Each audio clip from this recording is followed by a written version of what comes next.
students have served for the last 6 days on a Native American reservation in northern Minnesota.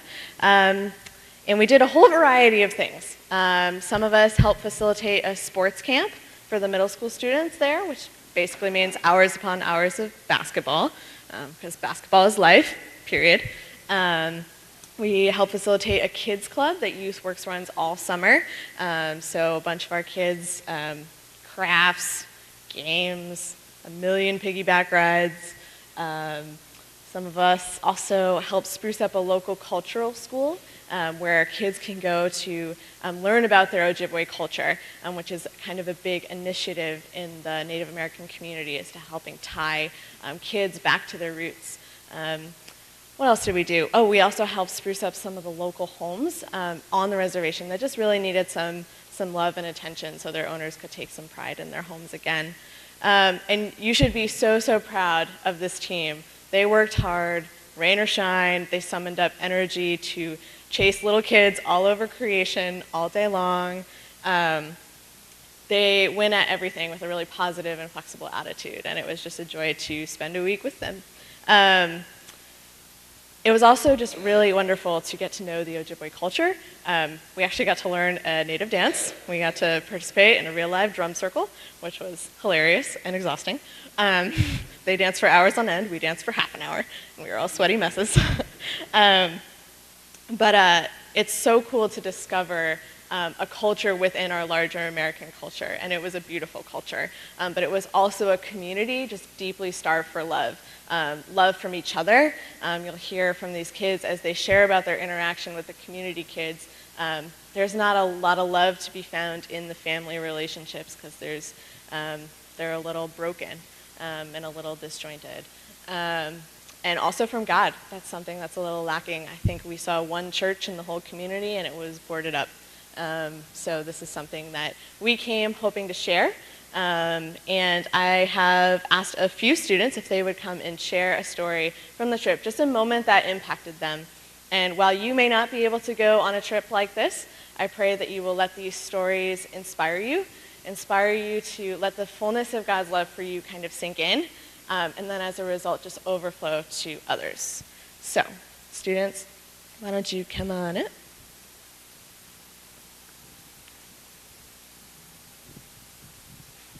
Who wants to go first? My name is Marshall Bushnell. I'm going to be a senior this year at Medfield High School. So I was in the kids club and worked with like 9 through 12-year-olds all week. They were very crazy. But one afternoon we went and worked on a potato farm after kids club was over. And the guy that ran the potato farm was one of the nicest guys I've ever met. He was just so happy that we were there. He just loved his job, and he was like a local food cupboard that like also grew potatoes, I think that was us. And then 20 kids from a local elementary school came in, and he's like, I need you guys to teach them how to plant onions. And none of us have ever planted an onion before. So we went over, and all these little kids came up to us, and like, we had 3 kids in our group, and I knelt down, and I was like, do you know how to plant an onion? He's like, yeah, I've been planting since I was 2. And I was like, okay. So that was just such a fun experience. The kids were so nice, and it was probably one of the highlights of my trip, just sitting there getting taught by a 6-year-old how to plant onions. So it was really fun. All right, my name is Michael Walsh, and I was also on the trip. I worked in the Vacation Bible School. So basically, we were also working with kids, basically age 4 to 12, and they had some structured activities to do throughout the day, but they also had a lot of time for free time. And it was during the free time where I really just got to know a lot more of the kids on a deeper level. And a bunch of them had such creative minds, and they wanted to do all sorts of crazy games and stuff, and just use their imagination. A couple kids wanted to make a giant family out of everybody, and just gave everybody you're an uncle, you're a mom, you're a cousin, and all that. And it was really just cool to see how much it meant to them to just be like, oh, I'm your uncle and I'm spending some time with you, and see how happy they got from the little things that we didn't really think much of, but they really thought it meant the world to them. My name is Emma. I'm going to be a junior next year, and this was my second mission trip. And my story begins when we got our groups, and I learned that I got sports club, and I was so excited because I'm an athlete, and I heard that the sports club is mostly basketball. And so we get there, and we play like 3 hours of basketball. And then we go to lunch, and they're ready to play 3 more hours of basketball. And luckily, all the younger kids came in, and so there is like reading options, computer options, and playing more basketball, of course. And so I was like, oh, I'm a basketball player, but I think I'm going to go upstairs and like read some books with the kids. And so I go upstairs, and everyone has their place there. They're all like reading their stories, talking with their friends, but I couldn't help but notice that there was one kid who was just lost, and he was holding a book and walking around the room, didn't really know where he fit. And so I was like, this is a perfect opportunity for me to meet someone. So I invited him over, and I was like, will you read this book to me? And he did, and it was good. And he was really quiet and shy. He was only 6 years old. And so I'm like, do you want to play basketball with me downstairs? Like, you don't have to, but I'm going to go downstairs and go with my sports camp again. But I would really, really love it if you'd come join me. No pressure or anything. So then I went downstairs, and I was nervous, like, oh, is he going to come downstairs again? But then 2 minutes later, he showed up, and I was so excited. So I was like, come join us and play. And he started playing with some of the kids doing drills, and after making a couple in, he would like keep going and getting more excited about it. So then the next day, we didn't stay for 6 hours. We only stayed for 3 hours. So I didn't see any of the younger kids, but I was told that he was running around and shooting hoops again, and he was excited and had brought new shoes and was like asking for a basketball for his birthday. So I was excited because the last day we went in, and I got to see him once more. And I saw for myself, he was running around playing basketball. And so I went up to him, and I was like, do you want to do some drills again, maybe some knockout? And he looks at me, and he says, Emma, I want to play real basketball. And so I was like, okay, we can play real basketball. But then I was like, we don't have enough people, it's just you and me. Maybe we can do one-on-one. And the most amazing thing happened. He walked up to all these other kids and was like, will you play basketball with me? Will you join me? And they all did. And we scrimmaged, and he was laughing, making friends, and pushing himself way out of his comfort zone from day one. And that was the most amazing thing for me to see, because I didn't think that playing a sport with kids would make such a heavy impact, but it really did on this child, and he was able to make friends. And I left knowing that even though I'm not going to be there for him always, that he'll be able to push himself out of his comfort zone and make friends, and he'll be able to carry that with him the rest of his life. So that's my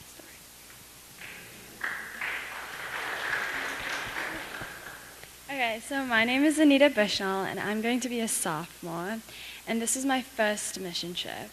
And I was part of the sports club with Emma, and I couldn't really play that much basketball, but I tried. But I usually ended upstairs with a couple girls, always. We always either read books or did the activity that they offered. And one of the activities was to make some goals. And you were supposed to make one goal for that day, and then one goal for the future. So these 3 girls, they knew exactly what they wanted to do for that day, either shoot a 3-pointer or do another basketball type goal. But then for the future one, they were very stumped. They didn't really know. One of them knew that they wanted to be a teacher. And these girls were 8 and 9 years old. So I was like, any career, like a doctor, a lawyer, like graduate high school, even graduate college or something. And I did an example one, and my example was to graduate from college. And they looked at me like I was from Mars or something, and they said, college, what about high school? Don't you have to go to high school to go to college? And I was like, yeah, you graduate high school, then you go to college, and you usually go there for 4 years, and then you graduate. And they were like, but you have to graduate high school. And I'm like, yeah, that's kind of what we do in Medfield, graduate high school. But then they were like, I don't think I know anyone who graduated from high school. like, I mean, my aunt and my uncle, like, I think they went through high school, but I mean, college, like, that's a big step. And I was like, what about your parents? And then they just kind of looked at each other. So I was like, okay, switch the subject, switch the subject. But I felt like as children like them, they don't really have that role model to look up to. And that really just kind of made me feel so grateful for what I have, is so I can graduate high school, maybe even go to college, graduate college, and have my parents as great role models. And I feel so blessed. So. My name is Jack Morrill. I'll be a junior next year, and this was my second mission trip. And I was in the sports group this year with Emma and Anita, but I was with one of the few kids that didn't play basketball. So I was with a little kid named Dominic, and we would go outside and play kickball or whatever he just wanted to do. And he was just like any other Medfield kid. He would play video games, go on YouTube, just hang out with his friends. And then one day, he was just playing Would You Rather with a few kids, and he started to talk about his family. And he said that his mom works 2 jobs, so she's never really around for him. And then his dad gets seizures a lot, so he has to deal with that. And then he has to take care of his older brother who has special needs. So he really has like a rough life, but he's such just like a little happy kid, and he's like any other kid I know in Medfield. And it just really makes you appreciate what you have.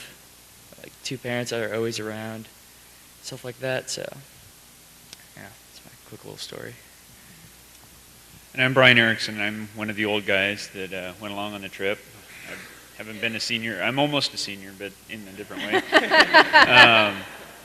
I was also in the sports camp, and that was really, really a lot of work on a number of fronts. I mean, 6 hours of basketball alone is a challenge, but one of the things that really struck me and made me feel that God was very, very present in that place happened from the day we arrived. The sports camp kids ranged from, the youngest was 7 to 15, and the bulk of them were in the middle school, high school range. And I'm sure all of you who have had kids know that that age group is a challenge to work with in the best of circumstances.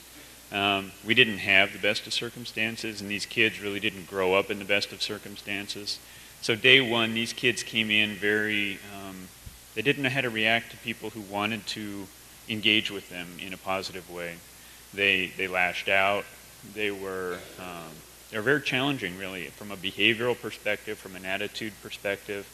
And, you know, I saw our kids struggle with that, but they kept their energy up. God kept filling them with love and said, this is hard work, go back at it, do more, keep pushing forward. And by the end of the week, the kids that were part of the community were much more connected to our kids. You could really sense that the work they were doing was super important. And, you know, I'm going to pick on Jack here. There was a little girl he was playing with named Mia. She was a sweet, cute little girl. And as we're walking back to the gym to sort of do the checkout, she stopped. She was just like, nope, I don't want to go anymore, because if I go any farther, that means you're going home and I don't get to see you anymore. And it took 4 days to build that kind of connection. I mean, that's how much these kids were starved for love and attention. And everybody that you see up here and everybody that's over here, that's exactly what they provided. And it was so powerful and so fun to watch, you know, how these kids could make a difference. And you could see the kids processing it, our kids and those other kids. It's like, oh, there is a different model than 12 of us living with our aunt because our parents are either unavailable for work or through other things. And you don't have to be aggressive to show love to people. And that's really the message that I hope these folks get out of it. You know, it was challenging, it was dirty, it was hard, but it was so worth it. So thank you all for sending us. You know, I'm signing up for next year again. I'm not sure I'm signing up for 6 hours of basketball again, but thank you. I appreciate it.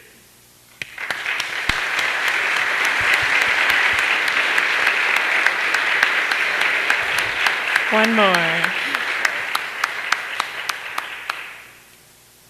So my name's Addison Chung, and this was my first mission trip. I'm going to be a senior next year. And let's see, I have a couple experiences that I took away. One was with a boy named Alan and the other with a boy named William. And, all right, so the theme of the trip was we love because he first loved us. And we got these devotion books that questioned, what that really means to us and how we can apply that to our trip and to our lives. And at first, I really couldn't answer that.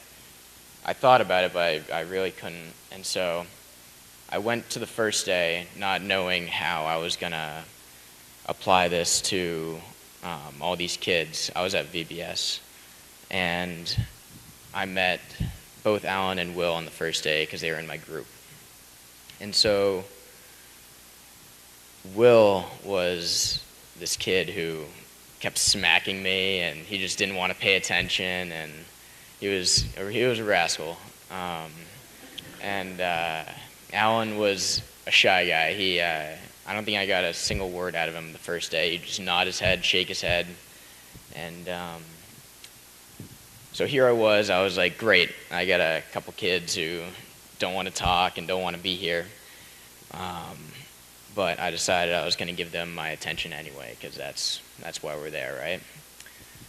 So I played along with Will the first day. I gave him a little more attention than Alan. But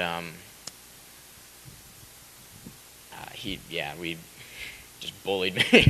I think I got dragged a couple times around the room, and it was just nonstop. He didn't want to participate, and I just dealt with it. So at the end of the day, he left, and I was happy he was gone because I asked him. He said if you were going to be here all week, and he said no, just for today. And I said, thank God. Okay, I can deal with this. But as he left, a woman came up to me who was helping to run the place, and she goes up to me and she thanks me for sticking with him the whole day, and that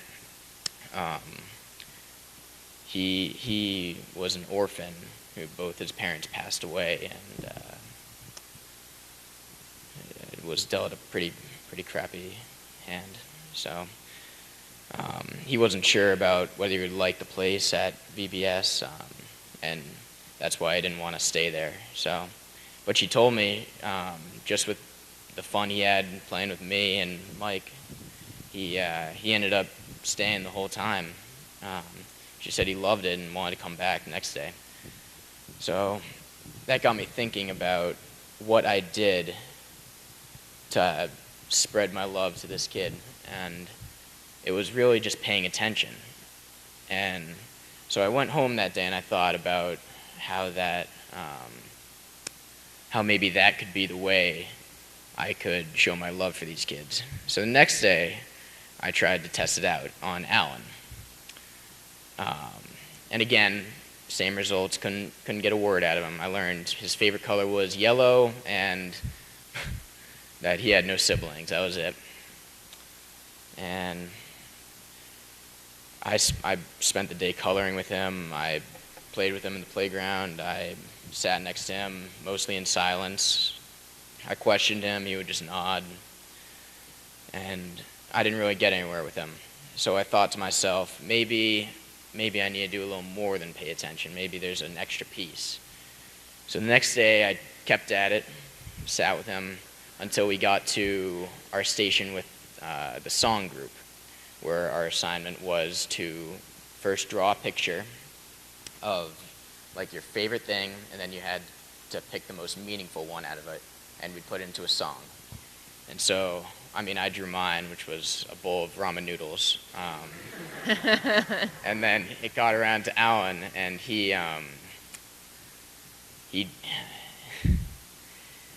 this was a kid that, I couldn't get words out of him. He was so shy. But he stood up to the 6 adults and 4 kids that were in that group, and he shared what his favorite thing was, and he said, me and Addison.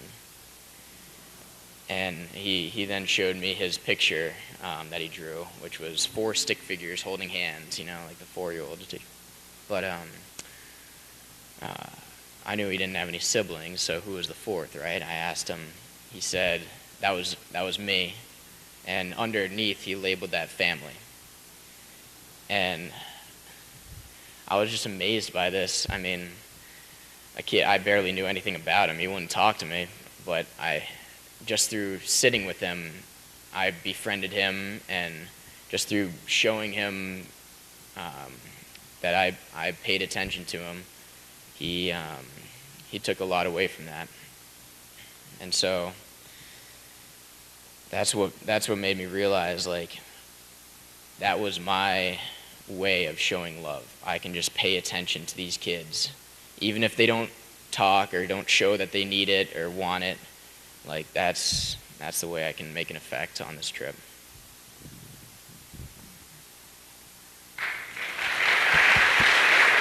Thanks, guys. You can have a seat.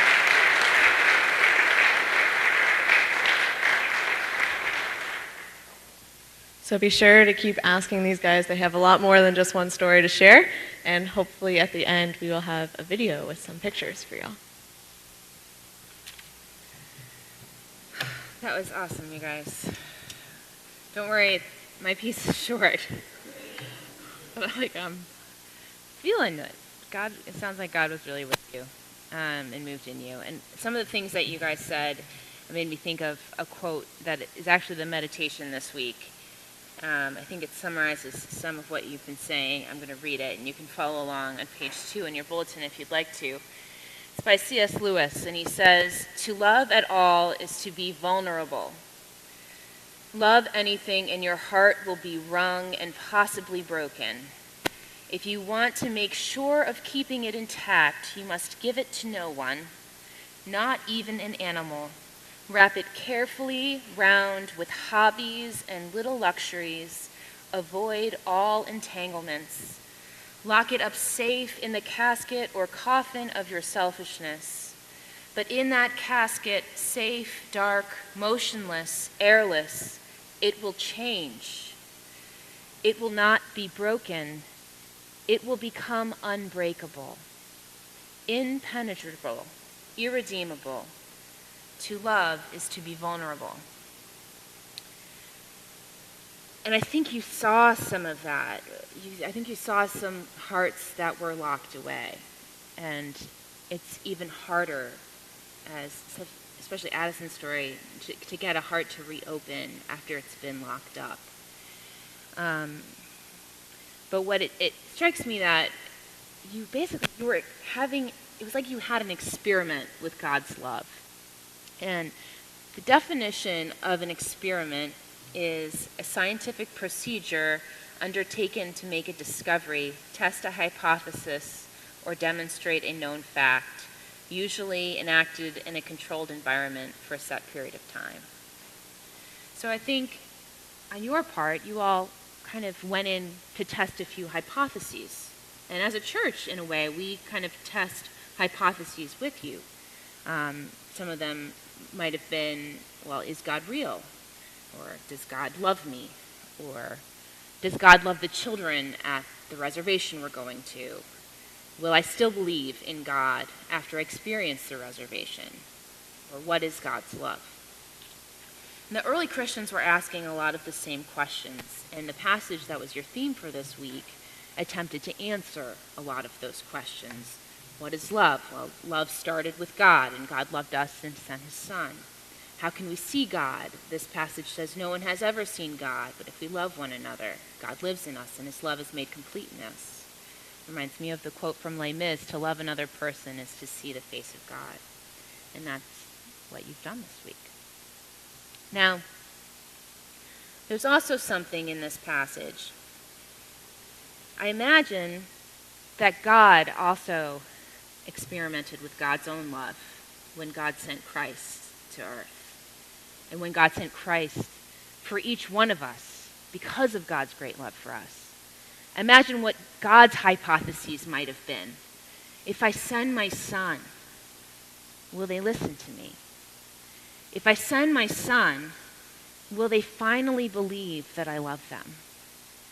If I send my Son, will they allow my love to change how they live? If I send my Son, Will it make a difference? Will they believe in me? Jesus asked Peter a similar question when Peter was telling Jesus, well, I love you. And Jesus was saying, well, feed my lambs. And Peter said, well, I love you, Lord. And Jesus said, well, feed my lambs. It wasn't enough for Peter to say, well, I love you. That wasn't what God was looking at for, perhaps, if we put this in the hypothesis framework. Maybe God's looking for more than just nice, fluffy words. Well, God, we love you. Shouldn't that be enough? It becomes evident in Scripture that God isn't looking just for nice, fluffy thoughts or nice, fluffy words, that God is truly looking for actions to be connected to our words. So that God's great experiment with God's love, sending Christ to die for us, to reconcile us to God, to bring us back to God, to convince us that God did love us so much that God sent his Son. That's what I want us to take home today. I want us to take home all of these experiments each of you had with God in this past week, and all of you have stories. And I really want to hear them all. And I know everybody else is really thirsty to hear these stories too.